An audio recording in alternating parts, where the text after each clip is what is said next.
When we first started, we were told not to sell to Pennsylvania, Idaho, and I think 2 more states. I don't remember which ones they were. I remember writing orders for states, you know, like going like all fired up, and then going like, wait a second, you know, after I'm getting their information, going, wait, where are you? You know, I'm like, oh, I'm sorry, you know, we can't sell to your state. One guy kept calling me from Beaver Falls, Pennsylvania, and I told him we couldn't sell in the state, so he kept calling me back. Thanks for holding. Yes, hello? Yeah, hi. Hey, how are you? Good, how you doing? I got a bummer email that says you guys don't ship to me.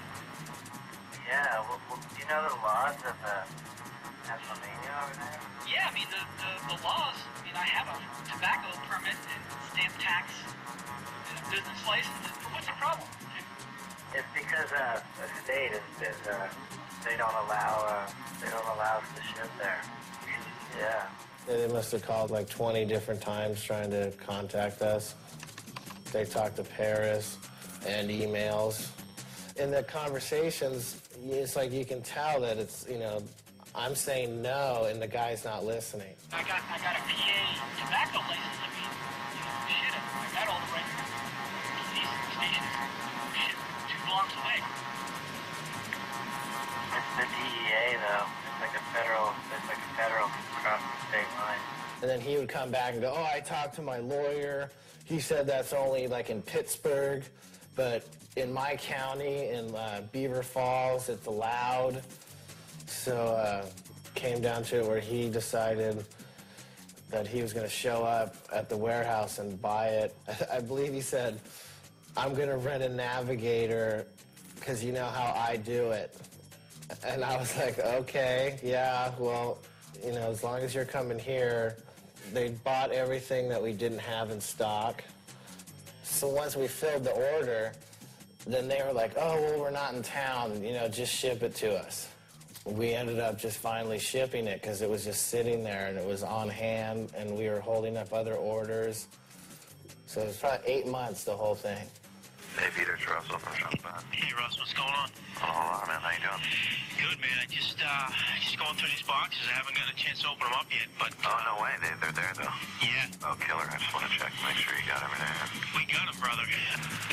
This could be it, Harry. Pass the word along. Tell the men it's time to shoot the moon.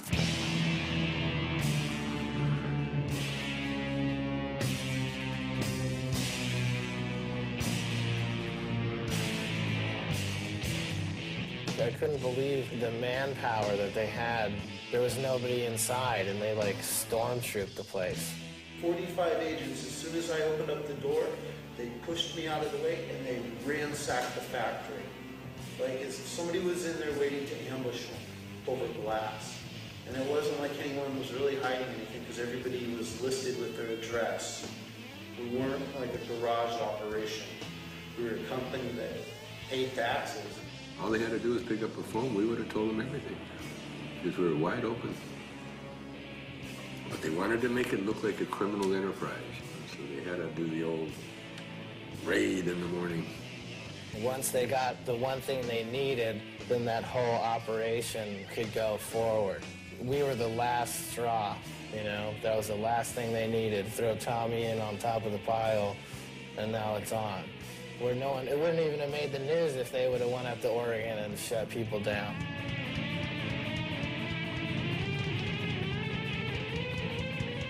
I was insignificant, you know. I was like, you know, they asked me some questions, but really I was insignificant. It was like, from the get-go, it was clear that they could care less about me. It was about my father and his celebrity. That's what it was about. Make bones illegal. I know hippies will quit like left and right. I just told her, by the way, I can't smoke anymore. I got my ball. Truth is, boy, you get a bud, no way to smoke it, you turn into MacGyver in a heartbeat. Took a little jar of pimentos, punched a hole in the top, put a French horn mouthpiece in it, took my brother's super soaker, cut his hose, stuck that in there, went to my neighbor's house, asked my neighbor's mom for some Play-Doh for a Sunday school project, plugged it up, went down to my buddy's house, and it was done. I think the easiest way is to grab an apple, and then you want to create an L. You find where the stem comes out, poke a pen, a big pen that is, right down the bottom. You want to burn it slow and lightly, and you get kind of a natural taste with it, kind of an apple-scented weed. It's straight, it works perfectly. Potatoes work too. You can take a mag light and unscrew and put the battery, take the battery out to get rid of all the rubber, and they'll put a screen in there. I mean, there's all kinds of ways you can actually ingest marijuana, but through a bong is a healthy way. Okay, again, this is another item. The gas mask bong. Of course, you would put the gas mask on your face and then ingest the marijuana, so you can have your hands free. The federal government, to my knowledge, has never emphasized head shop cases. This was the first major prosecution that I can remember. So people tended to kind of ignore it. They sort of pulled something up out of the basement of federal law here and prosecuted Tommy Chong with that federal statute. This railroad train was heading for the station. And one of our problems in this case is that so many people told Tommy that nothing was going to happen to him. And we were afraid that it was. The government believes that the federal statute in this case prohibiting the sale and offering for sale of drug paraphernalia is absolutely clear. This woman in Pittsburgh, she was the national U.S. attorney in charge of the task force on drug paraphernalia.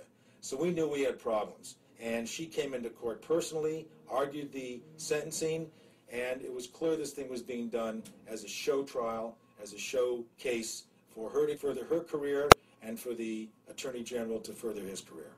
They spent $12 million and utilized massive law enforcement resources to prosecute this bong case.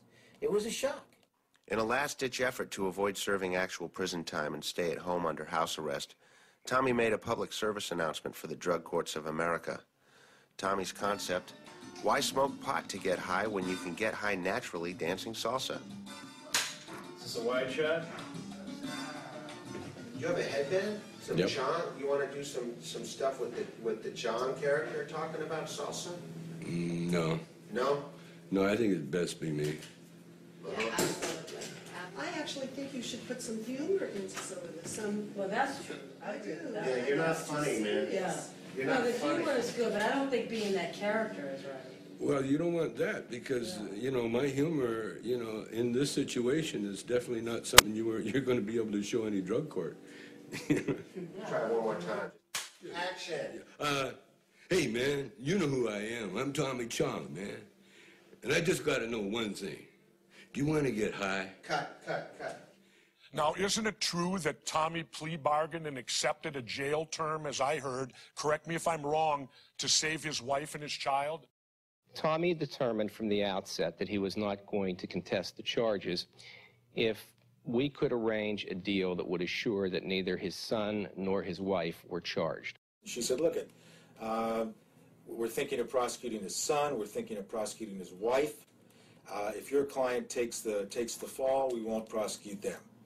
So it's not really a deal. They didn't say, oh yeah, you'll get house arrest or you'll get this. It's like, you know, you don't know what you'll get, but we won't prosecute your son and your wife won't get the same thing, you know, so you have no choice. Almost all federal charges are settled by a plea bargain. The prosecutors have enormous power in seeking punishment by how to frame the charge and can seek very, very long prison sentences. And as a result, there's enormous pressure on the defendant to plea bargain and plead guilty and get a reduced sentence. I mean, some of these sentences are just too long to serve. So what Tommy did, I don't know. Maybe he could have been found innocent in court, maybe not. But by going to court, it would have been an enormous risk. The way it is now, this is a slam dunk for all the legal profession. The defense lawyers don't have a job. They just rubber stamp. All they have to do is take the deal, whatever the deal's offered, to their client and say, take the deal. If you don't take the deal, you're going to go away to jail because there's no way you're going to win. I could speak for hours about how unfair the federal system is. It is run not by judges, it is run by